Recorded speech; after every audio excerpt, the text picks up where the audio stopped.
Welcome back to another edition of the Saturday to Sunday Football Podcast. I am Paul Perticchese, and thank you for joining me as always. Week 5 of the college football season in the books.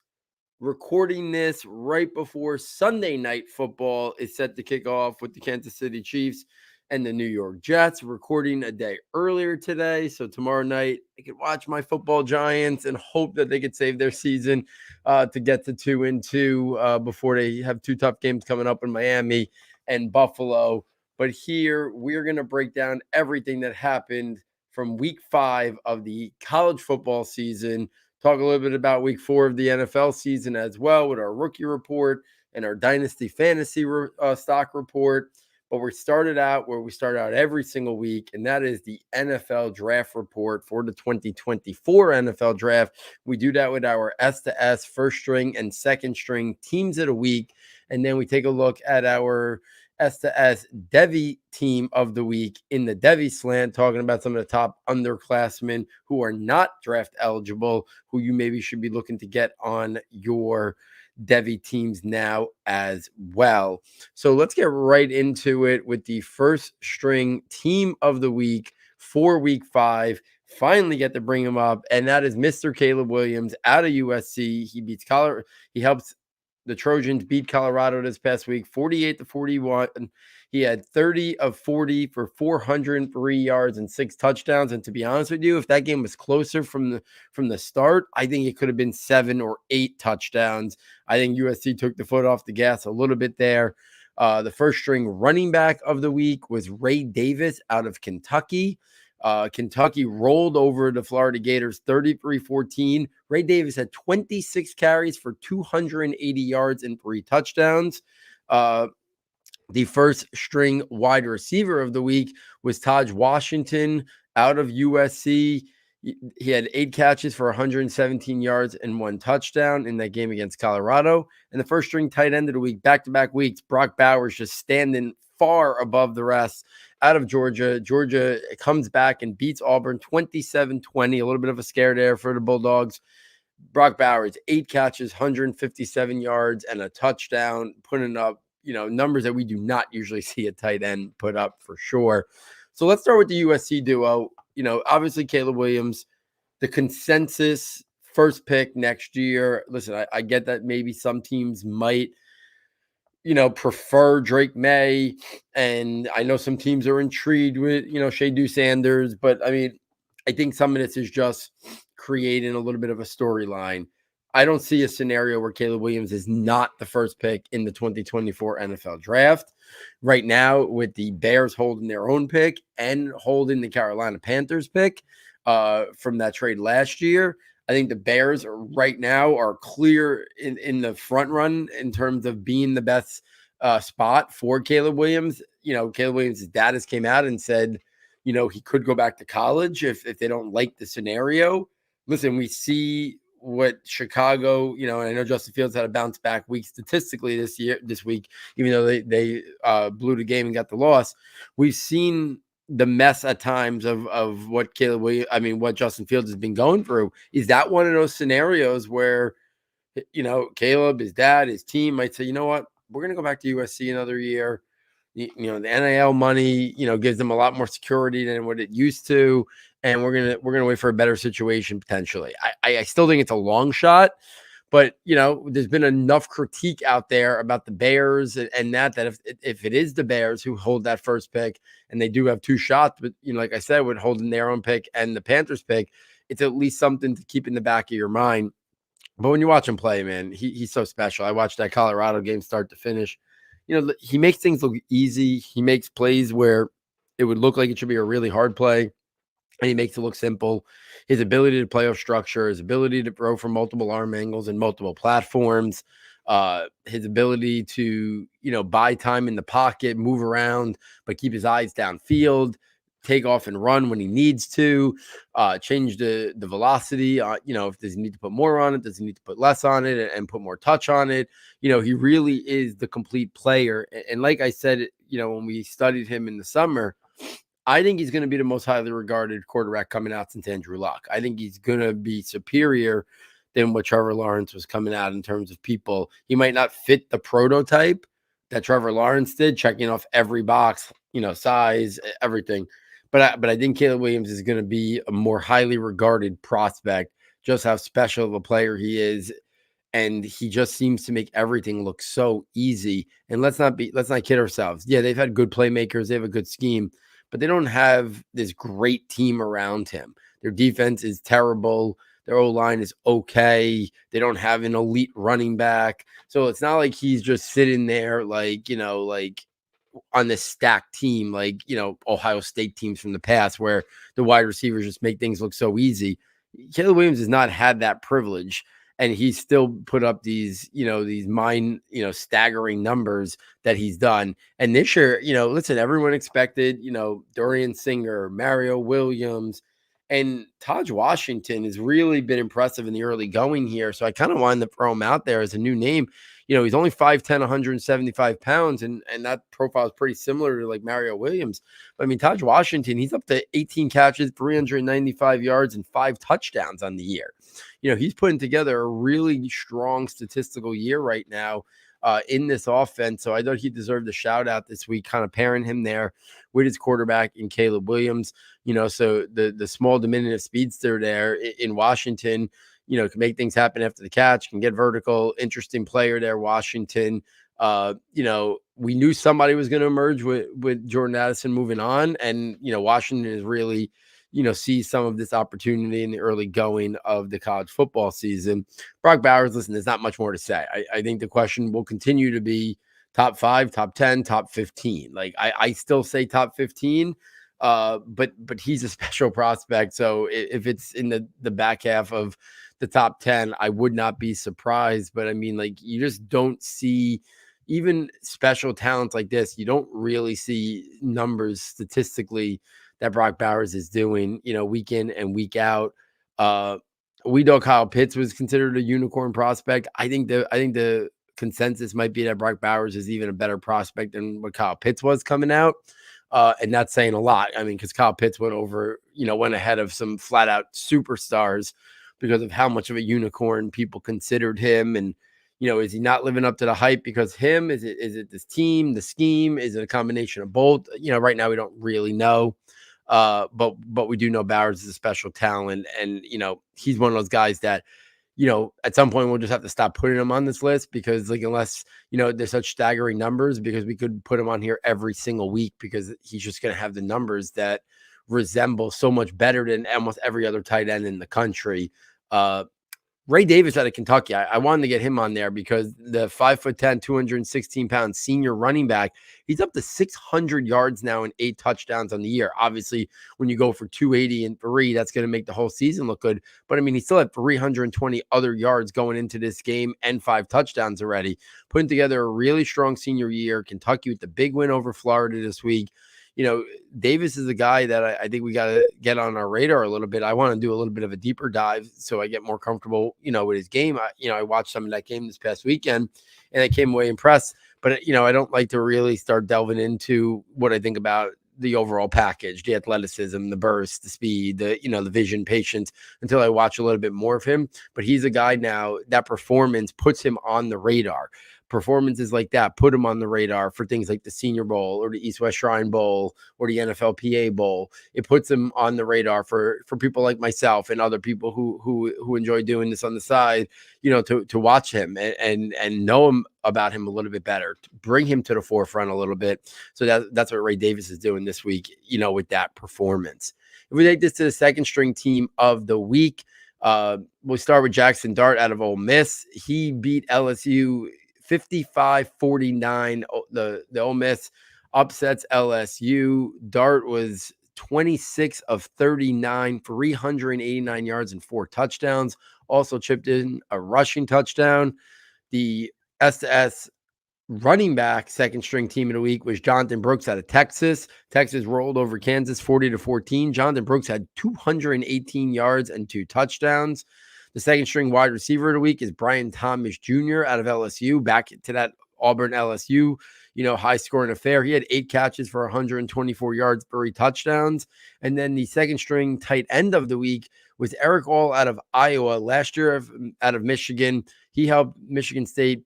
He helped Iowa beat Michigan State 26-16. He had 4 catches, 67 yards, and a touchdown. Listen, we'll start with Jackson Dart.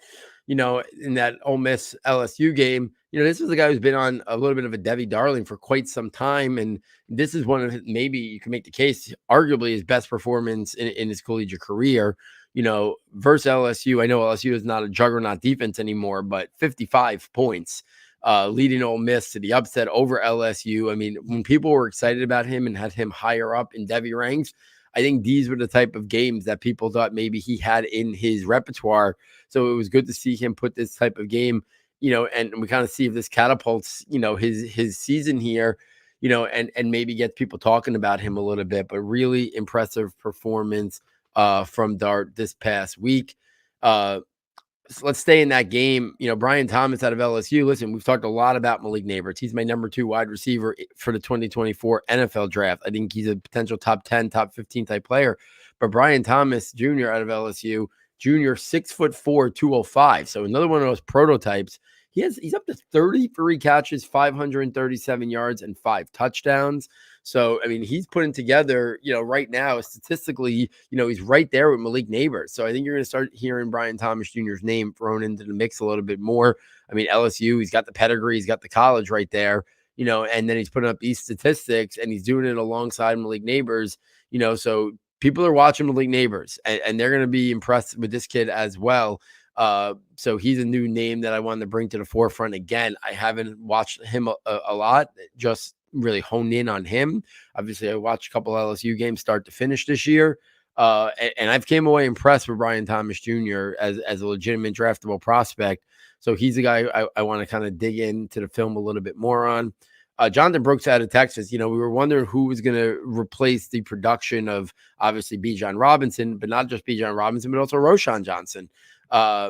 So Bijan and Roschon now in the NFL. Jonathan Brooks has been the guy that's kind of emerged, former 4-star recruit. He's 6 feet, 207 pounds. He runs tough. He has 600 yards already on the season and 5 touchdowns. So yeah, this big game obviously helps, but I mean, he's been productive for most of this season. And he's kind of came to the forefront there in that Texas run game. And then Eric All was a name that last summer, not the summer that just passed, the summer prior to that, when we were taking a look at the 2023 NFL draft prospects, Eric All was a guy who was pretty high. I remember Dane Brugler having him pretty high on his tight end list.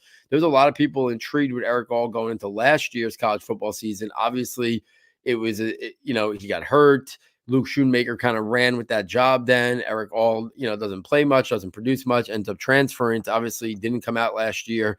Now a little bit, behind in the spotlight. Luke Lachey's there at Iowa, but we know Iowa produces tight ends.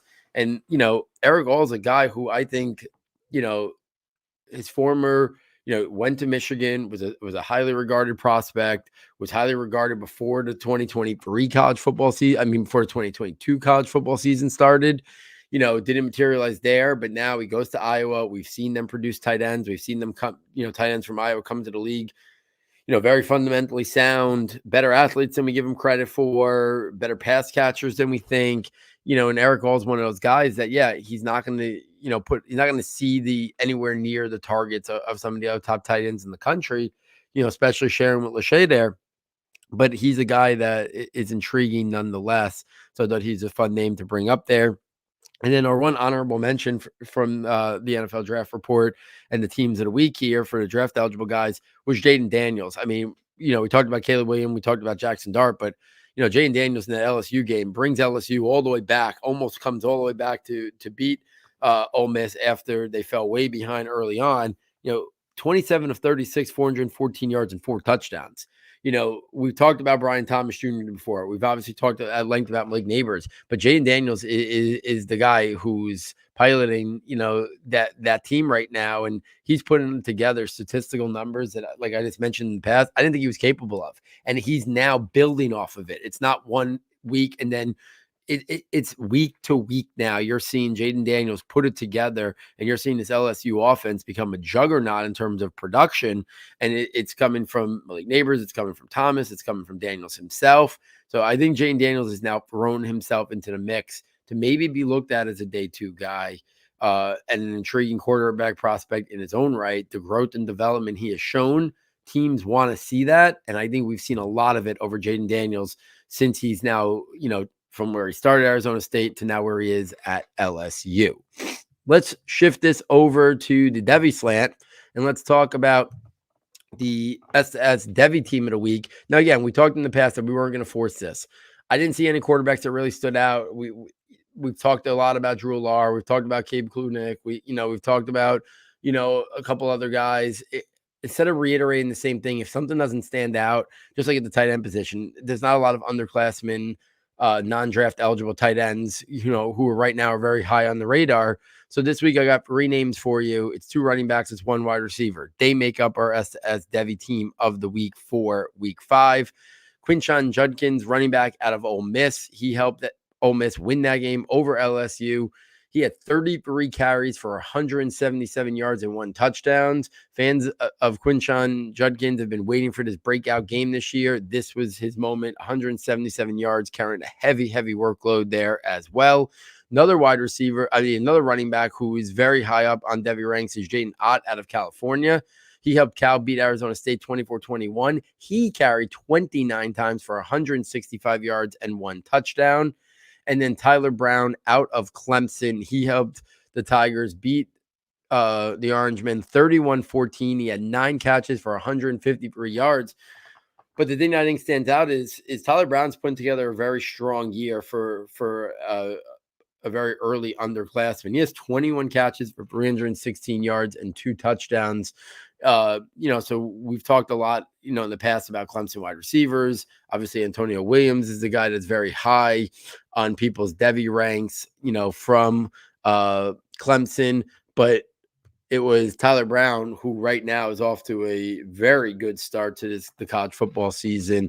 So he's a guy that, listen, Clemson is not as good as they've been recently, but they're still a lot of big time recruits, a lot of big time prospects go there. Tyler Brown is making a name for himself as a guy who I think is going to start climbing up some Devy boards a little bit as this year goes on. And as we go into the offseason, when we reshuffle the deck a little bit in our Devy ranks.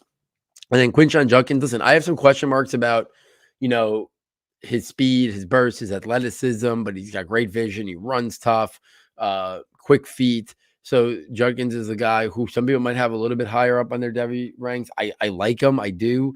But he's one of those guys that I don't think I'm as high as some people. For me, I have him at number 8. I think there's other people who probably have him in their top 3 or top 4 in terms of Devy ranks. For me, he's at 8, and he's kind of in a big group there where he can go down a little bit, he can go up a little bit, but that's where I have him right now. And then Jay Knott is a guy that I think he's a guy who you're going to see stock rise this year, next summer, going into next season. I think you'll see Jay Knott's, shine continue to get brighter and brighter as this year goes on. And I think he could push his way to very close in the mix to a guy like Quinshon Judkins in Devy ranks and in overall, draft grades when we start to see, people say, who are the top 5 running backs for this class and stuff. I think we're going to see Jane Ott make a move up there for sure. Okay, so there's the college stuff for this week, guys. It wasn't a ton of huge matchups. Obviously, we had that LSU Ole Miss game, which was fun to watch. The USC Colorado, like I said, the final score showed a competitive game, but I watched that game. I never felt like USC was ever really in any real danger there. We saw Georgia be tested a little bit of a surprise there. We saw a good game, Notre Dame, Duke, but no real ramifications except the Riley Leonard injury, the quarterback out of Duke. We'll be keeping a close eye on that because he's a guy who's very much in that potential early day 2 mix, potentially, in that QB3 to QB5 range. So we'll be, no word yet on the severity of that ankle injury. It looked pretty serious. I'd be surprised if he was playing, in the near future. But I don't want to speculate right now. So let's turn this to the NFL for week 4. Let's start with the NFL rookie report. Anthony Richardson and CJ Stroud continue to really be impressive as rookie quarterbacks. The Colts fell way behind to the Rams this week, and Anthony Richardson led the Colts back and brought that game into overtime. They ended up losing. His final stat line in terms of passing doesn't look great. 11 of 25, 200 yards and 2 touchdowns. Another 10 carries for 56 yards and a touchdown. But his ability to make plays, his ability to do what he's doing, to play from behind. The people who were down on Anthony Richardson, they might have looked at this game and thought there was no chance that he can. The questions that people had on him, they might say there's no chance that he can lead a team back, where he's got to be the engine. He's got to be the focal point with his arm, not his legs. And he was making play after play to get them back in the game, not just with his legs, but also with his arms, doing different things, manipulating defenses, very cool, calm, and collected. There's a lot of rookie year Cam Newton vibes going on with Anthony Richardson, but I think the ceiling is higher. I think the natural throwing ability is higher. I don't think, I just think the mechanics and stuff is just cleaner with Anthony Richardson. So you might get a guy who's built like Cam Newton, but literally like can become, Jalen Hurts in terms of his passing ability, maybe even better. I think he's got natural like arm talent better than Jalen Hurts. But you're talking about a guy who the sky is really the limit for Anthony Richardson. And I was one of his biggest supporters since the first week of the last college football season. And before the last season even started, I talked about how much I loved Anthony Richardson, and he could have been in the mix, and he was going to be the first quarterback taken in all rookie drafts. And people thought I was crazy because there was Bryce Young and there was CJ Stroud, but I just saw the talent that this guy has. And this is why the analytics and the stats and that stuff, stats lie. Analytics can say what you want them to say. I don't care what Anthony Richardson looked at times at Florida, the ball placement, the inaccuracy. If you watch the traits, the NFL is a traits-based league. And he just, the same reason why I love Josh Allen when he came out. Anthony Richardson had all the traits. If you have the traits, you bet on the traits, and then you hope that the rest of the development and progression needed comes for the ride. Because if you don't have the traits, it's very hard to be successful at the next level. You could have all the other intangibles. You could have all the other stuff. You could have production, but that production can be very skewed based on stuff. Anthony Richardson, it was obvious that he had the talent and he had the traits. And now we're seeing in a team that is a coaching staff and a scheme that has been created for him. We are seeing him shine and be a better passer than we've ever expected. We've seen him, be or quicker than we ever anticipated. Maybe is the better way to say it. So I continue every week to come away impressed with Anthony Richardson. The ceiling is sky high for him. CJ Stroud, I mean, the Texans rolled over Pittsburgh. And I know Pittsburgh has issues on the offensive side, but CJ Stroud was just carving up their defense as Pittsburgh's defense. He threw for 306 yards and 2 touchdowns. Continues to show, how special of a prospect he is, and all the hoopla. I mean, you might have got it right. Like there was I pushed back a lot on that trade, and I still think they overpaid to come back up, and take Will Anderson, but they seemed adamant that they wanted Stroud and Anderson, and this is what they were willing to give up that future first. But if they nail the quarterback pick, it doesn't really matter. Nothing else really matters, because then they wouldn't need that pick at the top of the draft this year for a quarterback. That pick they end up might be, sending out, maybe it's not nearly as high as we thought. And if Stroud is the long-term answer, then they don't need that pick near the top of the draft. It's nice, but it's not. It's more of a luxury, not a necessity if you got the quarterback already. If we take this to the running back position, Bijan was playing, they had that 9:30 a.m. game, 19 touches, 137 yards, continues to just show his otherworldly skill. But at the same time, that offense continues to struggle. So we haven't seen him find the end zone too often, besides I think that one pass catching touchdown on week 1.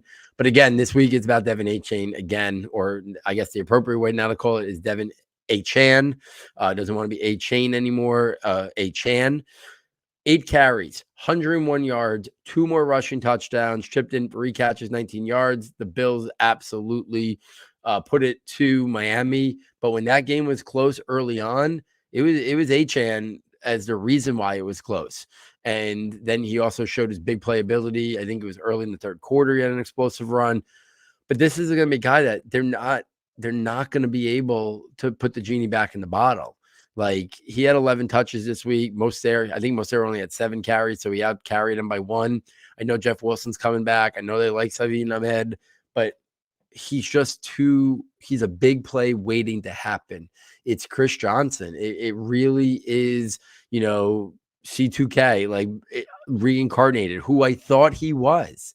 And I think he could handle a heavier workload. You saw him have a tough inside rushing touchdown this week as well, out of the spread, but like he can do that. And then you get him in that Mike McDaniel scheme where teams are worrying about, Tyreek and Waddle and all that stuff. And he just is going to find creases and find space.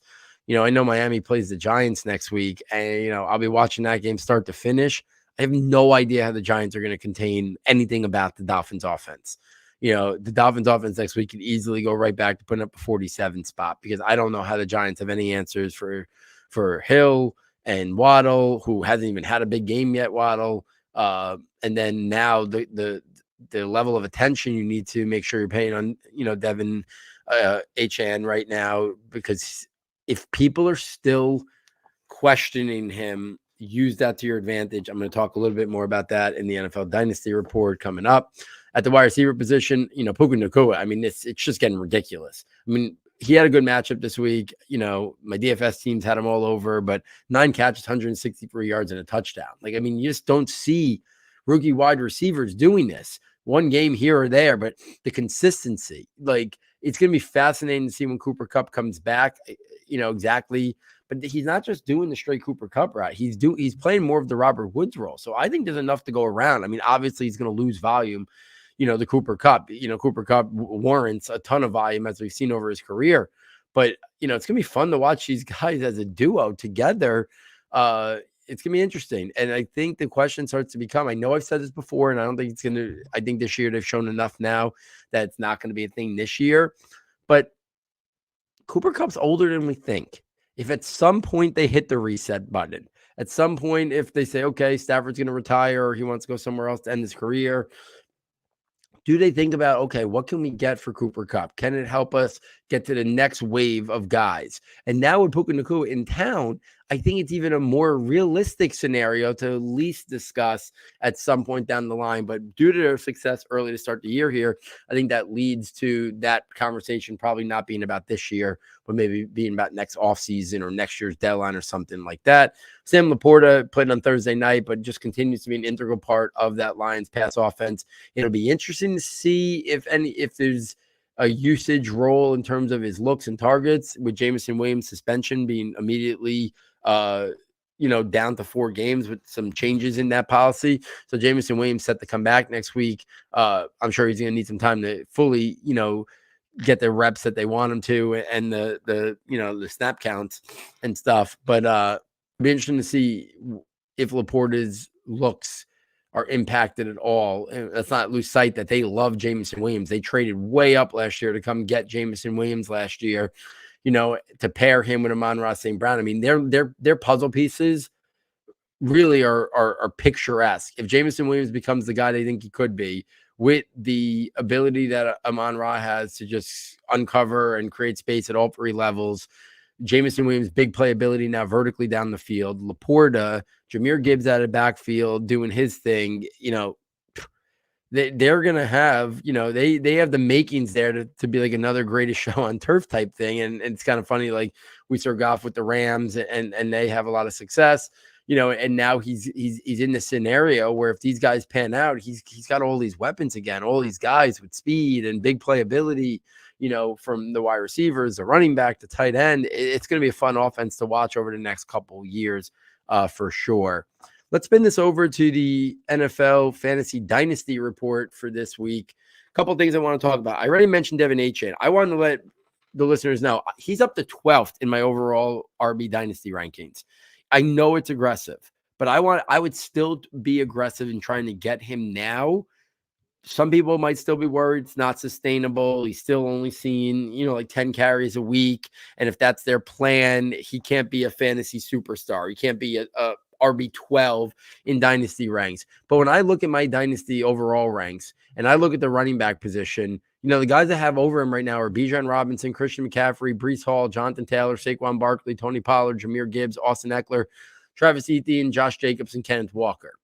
Right now, You want Ramondre Stevenson over Devin Achane moving forward? I don't anymore. You want Javonte Williams? I don't. James Cook, really, really intrigued by James Cook, but Josh Allen's there.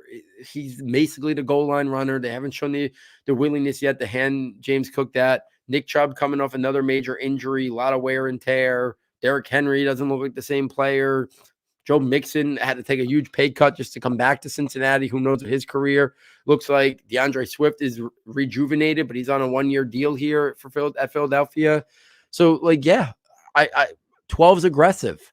But if you think he's going to be a guy that, even if he's a guy who's going to be a 14 to 16 touch player, I think he warrants that ranking. I don't think a lot of people have him at that ranking. I know it's going to be hard to get him after 6 touchdowns in the last 2 weeks combined. Wait for him to have a bad week. Wait for him to go 8 carries for 30 yards and him not find the end zone. And then you strike. That's what I would be, my strong recommendation would be. So that's my move right now. Don't try to buy him this week. Inevitably, he's going to have a bad week. The volume is just not that high yet.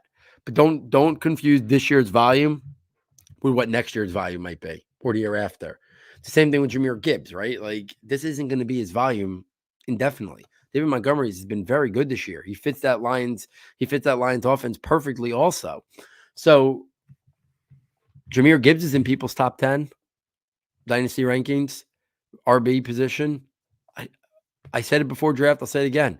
I don't think the talent disparity between Devin Achane and Jahmyr Gibbs was all that high. I thought they should have been a couple picks separating them. It obviously ended up being a lot more, with Jahmyr Gibbs going all the way at 12 and Devin Achane falling all the way to, later part of round 3. But I think an aggressive ranking and aggressive offers now in Dynasty makes a lot of sense for him. Other things I wanted to get into for this week, Christian McCaffrey's dominance just is at another level. And I'm not sure we truly realize what McCaffrey might have in store for him a full year. We all looked at like, oh, Christian McCaffrey's great. How much better can he be? He didn't have, Kyle Shanahan in that scheme. He didn't have the 49ers offensive line. He didn't have playmakers all over the offense that teams have to make sure they account for. He came over last year. He was good, very good. But the fact that he wasn't even in consideration for number 1 pick in redraft. He wasn't even in consideration for number 2. And I had a number 2 pick, and I'm kicking myself that I took Jamar Chase over Christian McCaffrey in an FFPC draft. Because right now, I have a really good team. I'd have maybe far and away the best team in the league if I took Christian McCaffrey instead of Jamar Chase. Hindsight being 2020, right? Jamar Chase has got off to a very slow start. Joe Burrow looks lost. That whole Bengals offense looks lost. And McCaffrey's, but I just feel like there was more worrying about Christian McCaffrey. Maybe he's going to lose touches to Elijah Mitchell, maybe, but I don't think we took enough into account just how great of an offense, just how great of a play caller, and the fact that this is the best O-line he's ever played behind, the best group of playmakers, and first full year in San Francisco, they are showing no unwillingness to not use him and use him heavily. And he might be on the trajectory to have his best season in his already unbelievable career. And I'm not sure we were appropriately, putting him where he could just break basically fantasy again this year based on the setup he has there right now. Let's stick with San Francisco. His teammate, Brandon Ayuk, go buy him now. Go buy him now. Go buy him now. I said that about Tony Pollard maybe 2 years ago. And then all last year, I kept banging the table that Tony Pollard is going to end up being the next Austin Eckler type player when his time came. Well, look around now. Tony Pollard is like a top 5-6 running back in most people's ranks every week for redraft leagues, for dynasty leagues. Like, that's what you're talking about for Tony Pollard. Brandon Ayuk, whether it's in San Francisco at some point when if they choose to move on from Debo, but most likely Brandon Ayuk's going to leave San Francisco. It's going to be hard for them to pay him with the McCaffrey contract, with the George Kittle contract, with the Debo contract. Now, maybe they move on from Kittle. Maybe they move on from Debo to try to make sure Brandon Ayuk doesn't get out of the building. That's what they should do. If you're taking my advice, don't let Brandon Ayuk out of the building. They should be more willing to give up George Kittle and try to replace what he brings in spots, or Deebo Samuel than Brandon Ayuk. But because of that, wait till Brandon Ayuk has one of those weeks where he catches 3 or 4 passes for 40 yards, and I would aggressively go to try to buy him. Because whether he leaves San Francisco as a free agent or they make moves to move on from Deebo or Kittle, Brandon Ayuk is going to be a star wide receiver with wide receiver 1 upside when he gets that true opportunity. It's happening. It's going to happen. There are people for years have been telling you Brandon Ayuk is a special player. Matt Harmon, reception perception, other type things out there. Brandon Ayuk is a guy that I would want to go get now, enjoy what he brings you now, but then be ready for the elite production that I think is coming down the line from him. I think he's a special player.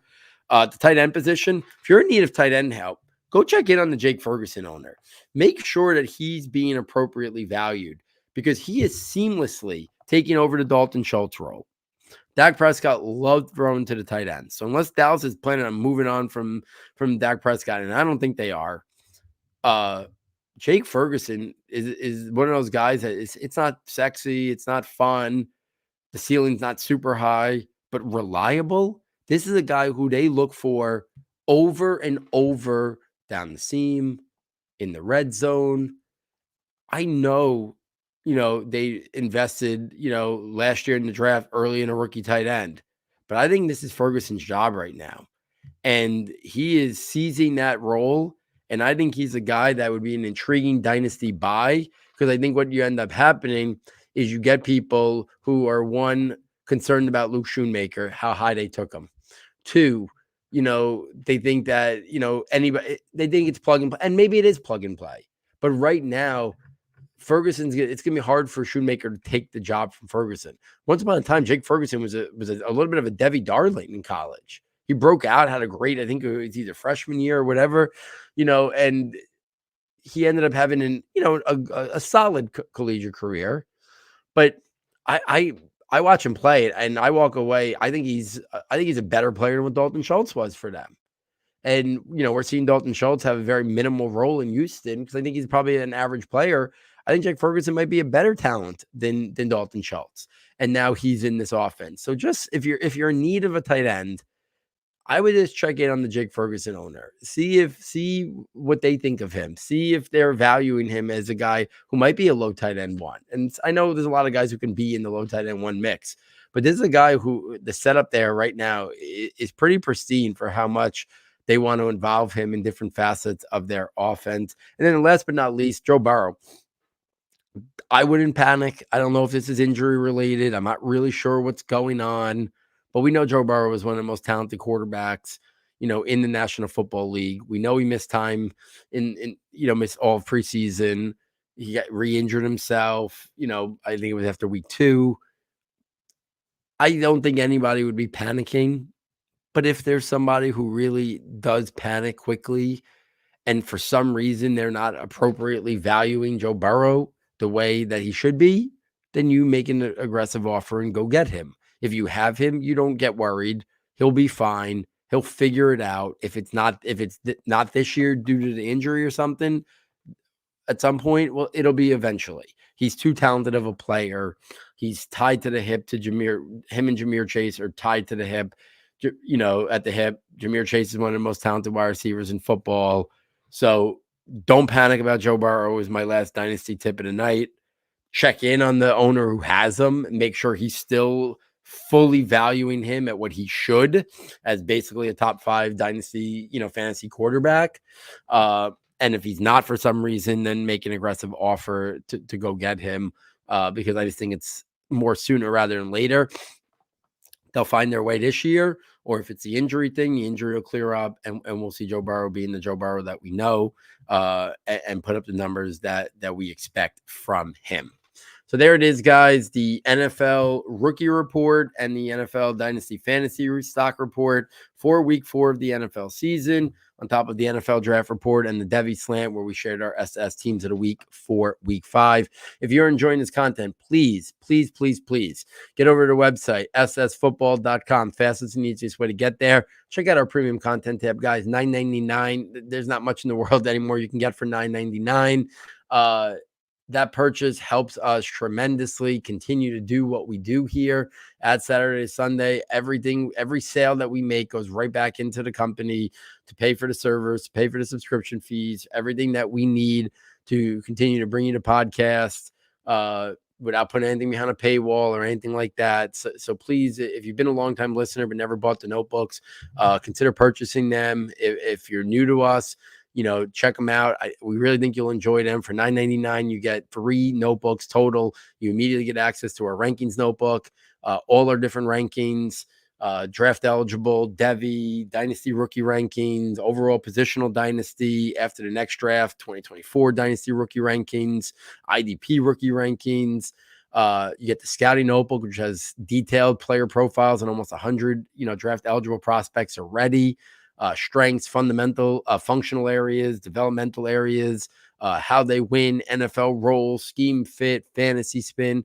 You get that. And then in April, you get the final and third notebook, and that is the draft projections notebook, tabs for every position, offense and defense, ranking them based on how we expect them from everything we are hearing and reading to come off the board on draft weekend. Notes on almost 400 players in there, offense and defense, a projected big board for the first round, the first 3 rounds, and the first 7 rounds, trying to accurately predict as many people as possible that go in each of those parts of the draft. It really helps us out, guys. If you can't purchase the premium notebooks, please, wherever you listen to the podcast, rate, review, subscribe. Check out our YouTube channel, subscribe there just to help us out there. Or if you ever want to watch the video instead of the podcast, you can check out every podcast there as well.